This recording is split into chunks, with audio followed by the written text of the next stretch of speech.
A už v roku 1961 vyrába závod takmer 100 000 špeciálnych a prijímacích elektróniek. Ich výroba sa pri postupnom zavádzaní prvých polovodičových prvkov do konca tretej päťročnice zvýšila o 50-násobok.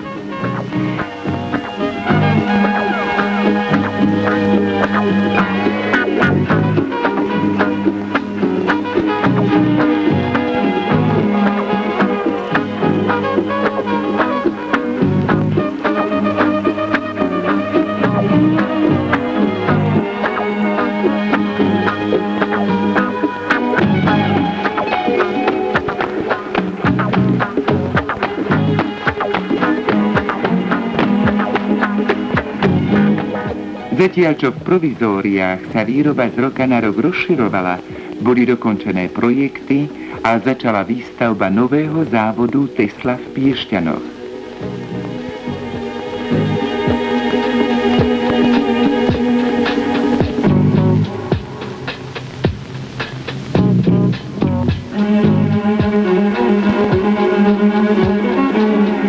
Zabezpečiť mimoriadne vysoké rasty výroby stanovené pre štvrtú päťročnicu nebolo už v týchto podmienkach možné a preto v predstihu v oddelených plochách nového závodu začali v roku 1967 s výrobou diód. Nie len montáž a meranie charakterizuje výrobu polovodičov, ale i výroba náročných médií. Pracovné prostredie musí byť klimatizované s regulovanou teplotou, vlhkosťou a bezprašnosťou.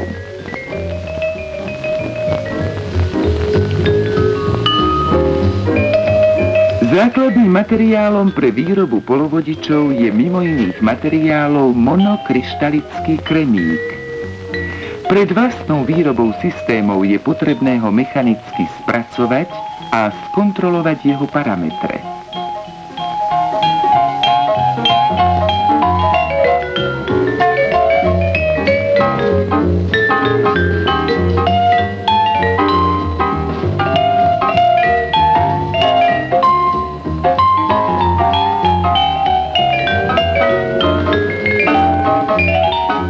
Potrebná kvalita a hrúbka kremíkových dosák, ľudove nazvaných salámky, sa docieli brúsením.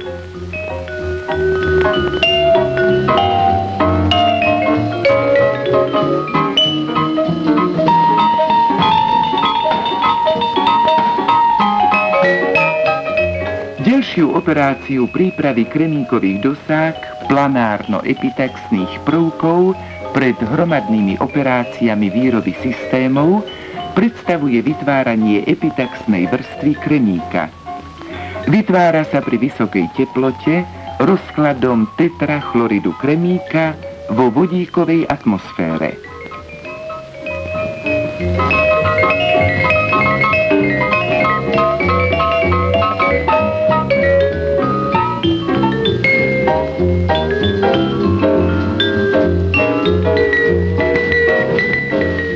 Jednou zo základných operácií pri vytváraní funkčných polovodičových štruktúr je difúzia.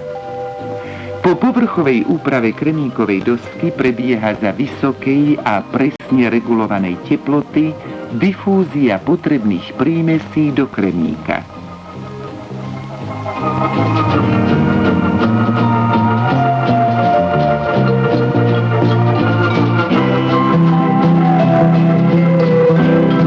Progresívnejšou technológiou dotovania kremíka, ktorá sa uplatňuje najmä pri výrobe náročných planárno-epitaxných prvkov a integrovaných obvodov, je jonová implantácia.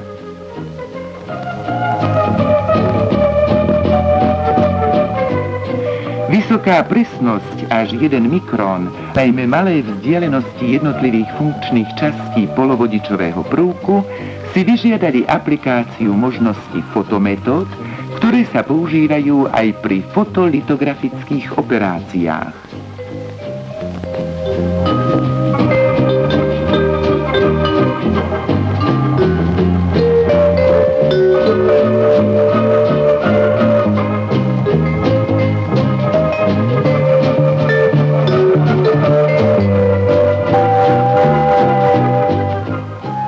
Vytváranie hliníkových kontaktov jednotlivých systémov, ktoré slúžia k pripojeniu funkčnej časti systému na vývody prvkov, sa prevádza tiež hromadne vo vysokom vákuu na naparovacích zariadeniach.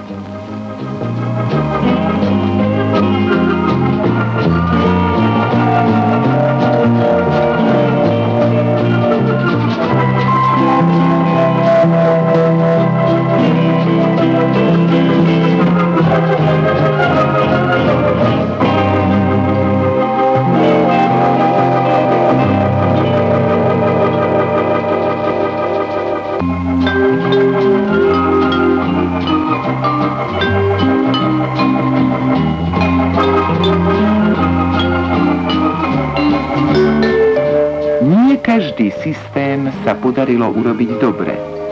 Preto pri ďalším spracovaním treba všetky skontrolovať a chybné označiť. Pôvodnú pracnú metódu ručného merania nahradili automaty. Na jednej krmníkovej doske sme vytvorili až niekoľko tisíc kusov polovodičových systémov. Treba ich rozčleniť a roztriediť.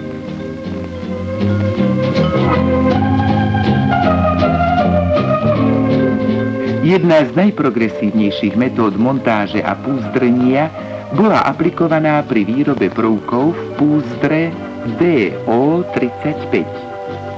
Naraz spracováva až 1000 kusov polovodičových prvkov. Ďalší spôsob je púzdrenie do umelej hmoty.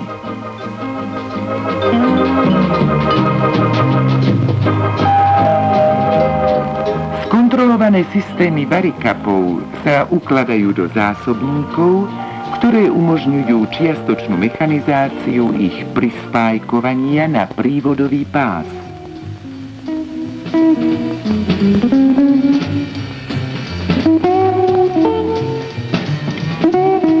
Na zariadeniach pre termokompresné kontaktovanie sa veľmi tenkým zlatým drôtom prepojuje funkčná časť systému s vývodom polovodičového prvku.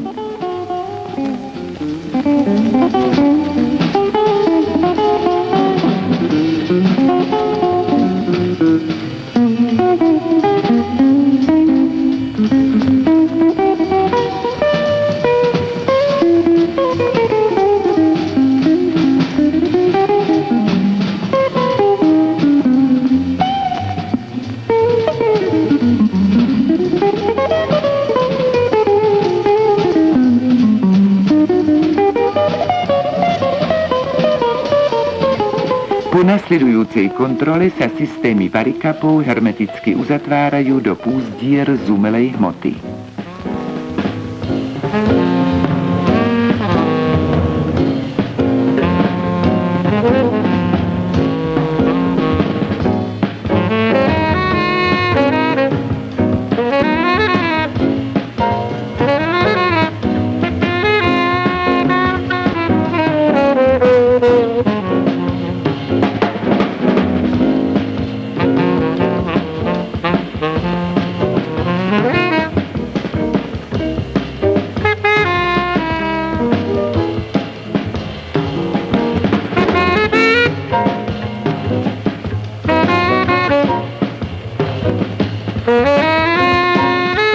Vyrobené polovodičové prvky je treba zmerať, vyhodnotiť ich elektrické parametre a napríklad u varikapov navyše vykonať veľmi presné roztriedenie na skupiny s takmer rovnakými elektrickými parametrami.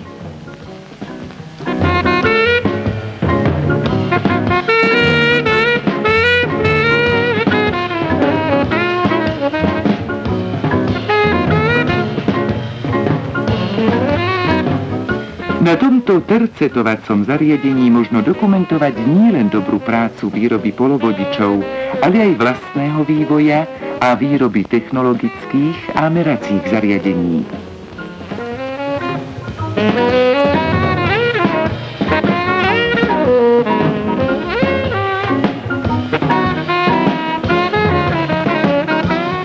Veľmi náročné je tiež meranie a testovanie integrovaných obvodov.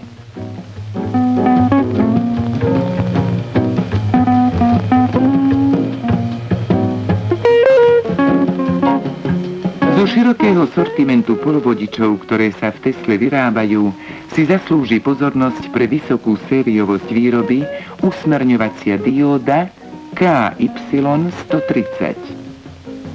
Najmä na operáciách merania a značenia bol dosiahnutý vysoký stupeň mechanizácie.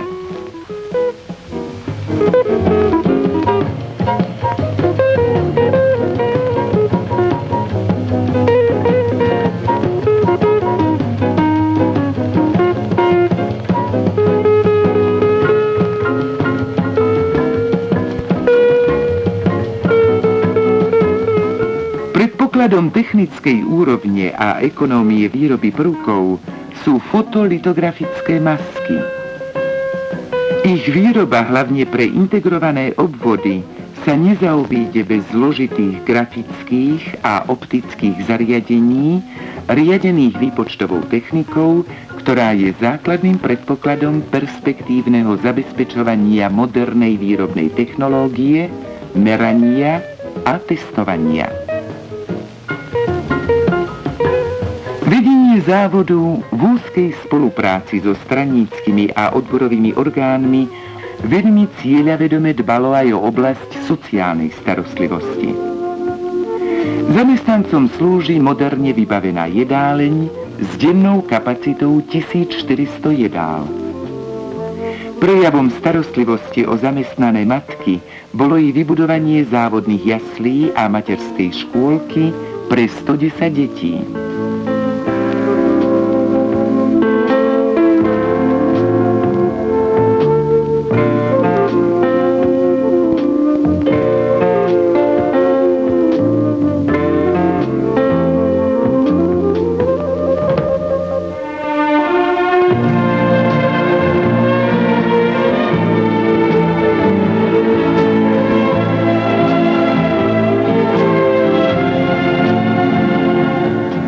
Vo vlastnom učňovskom stredisku sú pripravovaní odborníci pre hlavnú výrobu a zabezpečujúce prevádzky.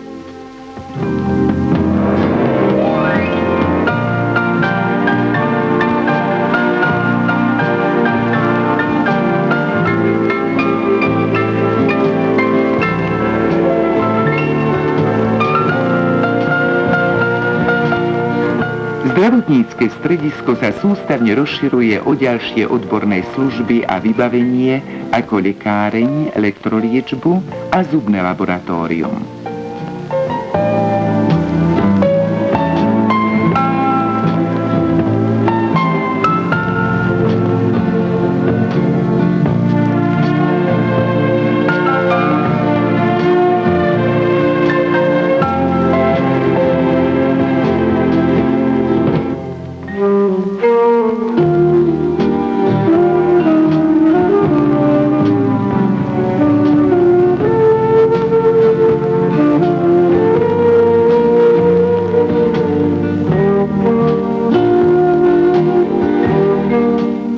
Sauna a zväčšujúca sa kapacita rekreačného strediska v Moravanoch slúžia k upevňovaniu zdravia, k oddychu, ako i výmenným rekreáciám. Po dostavbe centrálnej budovy tu nájdu počas prázdnin svoje miesto aj deti zamestnancov.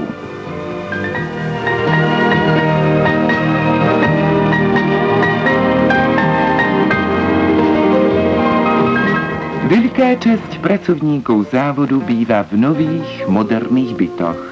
Výstavba ďalších je predpokladom získavania odborníkov s radou robotníkov a technikov.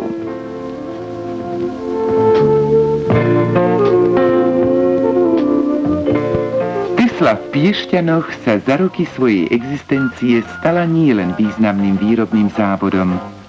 Ocenenie si zaslúži aj jej prínos pre rozvoj telovýchovy nie len vo vlastnej jednote, ale aj v mestských oddieloch. V 7 športových odvetviach sa môžu záujemci vo voľnom čase venovať svojim záľubám a záujmom.